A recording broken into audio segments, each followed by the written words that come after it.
Hey guys, it's Treetop Flyer here. Thanks for tuning in. We are back at the bench.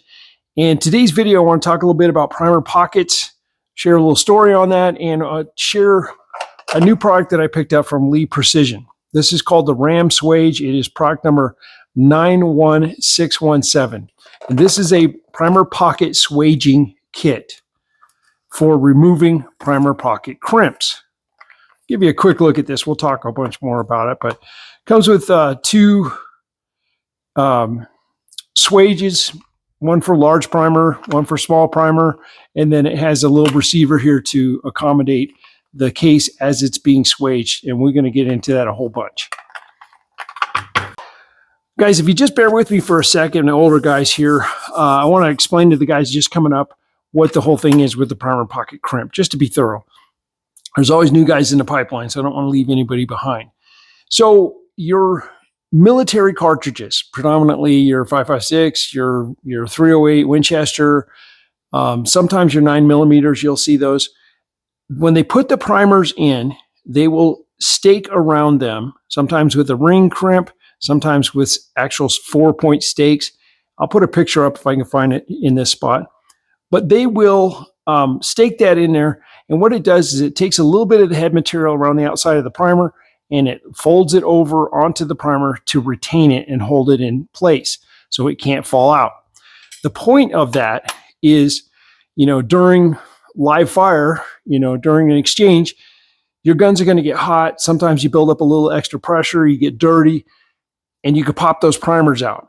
If those primers pop out and they happen to get into the fire control mechanism, you can easily jam up the gun and get taken out of the fight, and that's no bueno. So that's why they put the crimps in there. Now, for us reloaders, this military style brass is very common. Those are also my favorite cartridges to shoot mostly. So it's an abundant source of brass. Even the stuff that you buy in the store that's commercial, you'll find a lot of it is crimped. So you got to get that crimp out of the way. And there's two main ways of doing it. One is swaging, where you push a hardened steel pin in there and you push that material out of the primer pocket cup so that you can put a fresh primer in. And the other is a cutting tool, and you use a cutting tool to cut that out.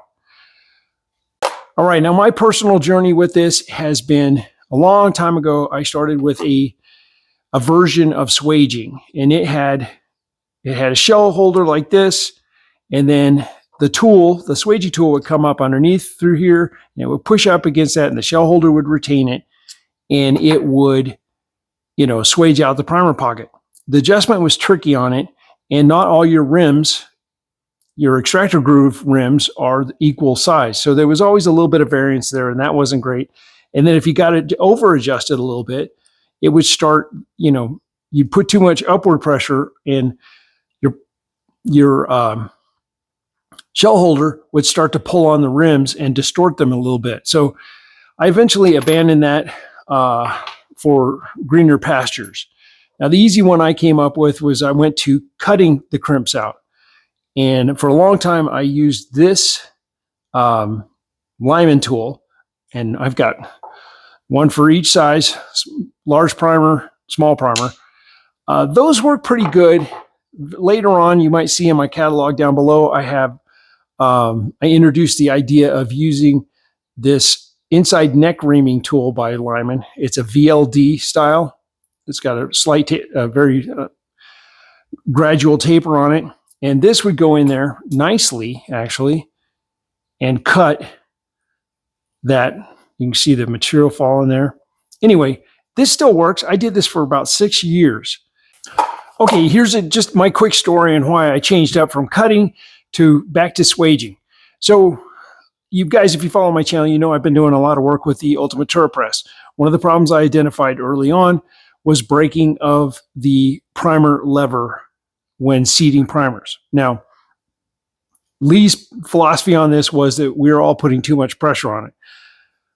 That may be true. There may be some truth to that. They said the compound linkage on this press is strong, and we're just putting way too much effort in it. For me, what was happening was, if I'm being honest, once every, twice in 100, I'd get a primer pocket that wasn't properly addressed, and I would end up with a primer stuck half in, half out, and you have to either punch the primer back out or just go ahead and force it the rest of the way. I believe that was a point where I was putting too much force on it. Now, additionally, as I talked about in other videos, they fixed those problems with that primer and lever. But the point of that was it pushed me to say, okay, maybe I can get that last 2% fixed up. I'll go back and look and see what there is. And that's when I found this primer pocket swage kit that Lee came out with, and probably about a year ago or so. I didn't even notice it. So anyway, that's how I got back on swaging. All right, this swage kit is made for a Ram style press. So it has the swaging units, or whatever you want to call them. They are made to fit in the shell holder. And then the receiver portion of it is made to work in your press. Now this, I'm using the Challenger 3 press. It is a breech lock style press, so I have a breech lock bushing on here. It does not come with that. But it goes in like this. So this product is designed to work with any style press that uses a shell holder that I can think of. And, you know, a place that you can thread in a standard, what is it, 7/8 by 14 threaded die. So it's all very standardized stuff. So this covers your turret presses and your, you know, single stage presses. This is not going to work in any instance where you have a shell hole or shell plate, you know, in your progressive presses. So that's the application for this. Let's take a good look at this here.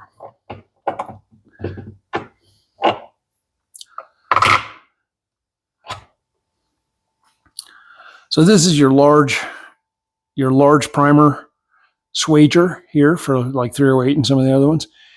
And it has a little plate here that is spring loaded. Let me show you actually this so you're oriented a little bit better. So here's a cutaway of it. So that's the piece I was just holding here. And it has a spring underneath this ring you see here. Now that spring is really heavy. It's a 400-pound spring according to the information I saw.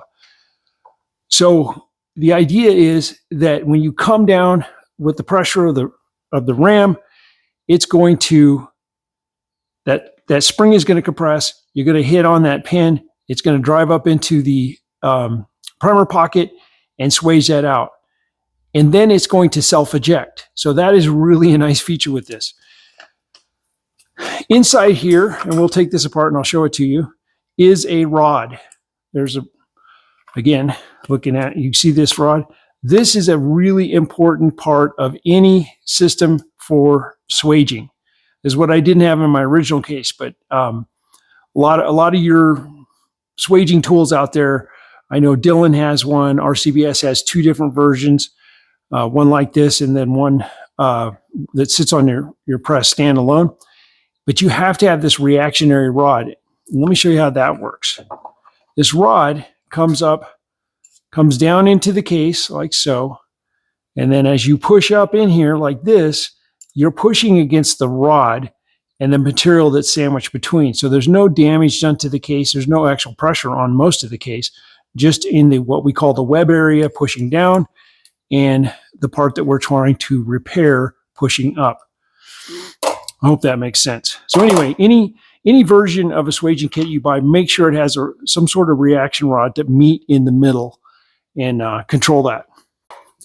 Now back to the diagram here. This cutaway is really nice, so that's why I'm showing it to you. But you can see the reaction rod right here, goes all the way to the top, and then there is a spring right there.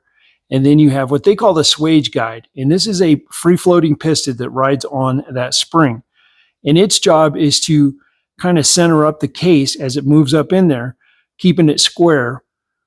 And it'll absorb the travel of the case. And then when you come back off of the swaging operation, it ejects it back out. So when you come off of this, your case is sitting there. You can literally just tip it off. You don't have to pull it off of a stem or anything like that. So it makes for a very fast operation. Now let's take this apart and I'll show you the rest of it here. All right, so I'm going to try to do this with the breech lock bushing on it. I think it's important to show you, I like to see how things work. So if you grab this little floating piston here it's kind of hard to get a hand on, and act like you're unscrewing it. There are threads inside the die body, a small set of threads, and they will grab and let you unscrew this. And then that lets you take it apart. Other than that, it's just a tube, a hollow tube. And there I go. I can get a hold of it now. And it's pop free. So you can see there's the guide. Here's the tapered part that grabs your case and aligns it. And these little bitty threaded area here is what allows you to thread it in there. You thread it clear through. It's captive while threaded. And once you clear those threads, now it can work as a piston. It's free. And the threads actually keep it from coming back out. So that's how that works. So I guess just a troubleshooting point, if you ever get where this thing's stuck and it won't move in, it might have engaged the threads a little bit somehow. So don't force it. Just thread it in, tighten it until it becomes free. So here is your reaction pin, force reaction pin. They call it the push rod, which is also a good name for it. Spring comes off. So if anything goes wrong with this, you can easily get fresh parts for it. You need a new spring or whatever. That's no big deal. Lee's really good about that stuff, and they keep them on their website. So anyway, hollow tube, nothing to see there. This thing just self-centers up on the inside. Oh, that's a good enough look to you. So I'm going to just do the reverse to install it. So you see it's got a notch for the spring to sit in. And I'm going to push this in here like that. You see it won't go in. So now I start threading and I drop it almost. Engage those threads. Am I engaged? Yeah. But you see if you started to get somehow this got engaged the threads there, it could stop up on you and you'd wonder why it wasn't working. You just have to thread clear through to the other side. And now it's a free-floating piston. I probably over-explained that, but I do like to be thorough. Okay, let's put it in here. Stop yapping. Here's how it goes in, just like your shell holder. It's got your shell holder cut right here. Snaps right in place. And then your receiver tube, well, I don't know what they call it, guide swage push die. So you put the die in the top. Now adjustment on this, I'm not going to mess with this. It's super simple. Basically what you do is you back this out. You know what? I am going to do that. So you back this out like so. Put a case on there. Run it all the way up. Take it to your stops because you need a stop point. Then bring this down till it's firm. And then they say, go another quarter turn. So hold on, let me do that again. Bring it down till it's firm. Go a quarter turn. Try it. And by try it, I mean actually take it to whatever you're priming with and see if you can install a primer on, maybe do 10 or something like that. I will tell you in my case on both 556 and 308, I had to go a half a turn to get a good swage on it that worked every time. So here I am sitting there. That's a half a turn. I'm going to go ahead and lock this down. And now our swage. I'm going to put that up there for you, but you're not going to see anything different really. I guess maybe the only thing you can see is the two cutting tools are not going to remove any material. They're not going to catch. This is the one I've used for years. So that material's out of the way and works. Now, my experience, I've done hundreds of both 308 and 556, and it was the smoothest priming I've done in a long time. So it works great. I didn't have any hang-ups. It was perfect. I sat and I perfectly did 100 of them, and they all went. They were firm and all that, but that's what you want. You don't want to destroy the primer pocket. Let me just show you this real quick. One thing I noticed is instead of other ones, I don't know if you can make that out, but they're very cone shaped. Some of them want to fit into the primer pocket like a primer, and that's probably not as good because you can actually damage the primer pocket. These just address the area around the mouth of the primer pocket. That cone goes in there. So let's do a couple here, and I'll show you how quick this is. So you come up in here, it's swaged, come off, and then it just falls into the basket if I don't get overzealous there. I think I actually need a little bit more there. I've done this enough, I've got a feel for it. All right, so when you come off, you could just tip them into the basket, depending on how you're set up. You don't have to pull them off of a stem or pop them off because of that spring in there. Let me get my hand out of the way here. I'll use it left-handed so you guys, I don't block your view. So it comes up like this. Now it's real easy. You can just push it off into the thing here. Come down.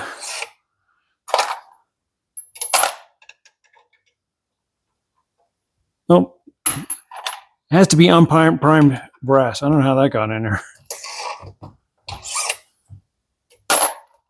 Very nice and easy. Self-ejecting, really. So you can see how easy this goes. I think it's like magic. It just sits on there and it stays. It's not, it wants to set there. Pretty cool, actually.